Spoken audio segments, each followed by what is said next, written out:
मी लक्ष घालतो. चला मामा, एकच मिनिट काय करता? साहेबांना लावताय का? नाही साहेब तुम्ही द्या. काय करता? सर्वांना विनंती आहे, मुलांची हवस बालमंत्र्यांची हवा द्या आणि सगळ्यांनी शांततेत खाली बसून घ्या. मुलांची हवस बाहेर जा सगळे. मामा सगळ्यांना विनंती आहे, जागेवर कोणी उठायचं नाही. मुलं समोरचे आहेत ते हवस येऊ का? आणि आपल्या गाड्या तयार करा सगळ्या संभाजीनगर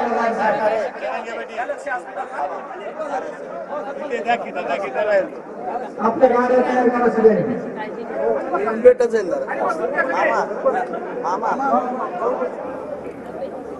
तर जरांगे आणि सरकारच्या शिष्टमंडळामध्ये चर्चा झाली आणि आपलं उपोषण स्थगित करत असल्याची घोषणा मनोज जरांगे यांनी केलेली आहे. सरकारला अल्टिमेटम दिलेला आहे सगळे सोयऱ्यांच्या आरक्षणासाठी 1 महिन्याचा.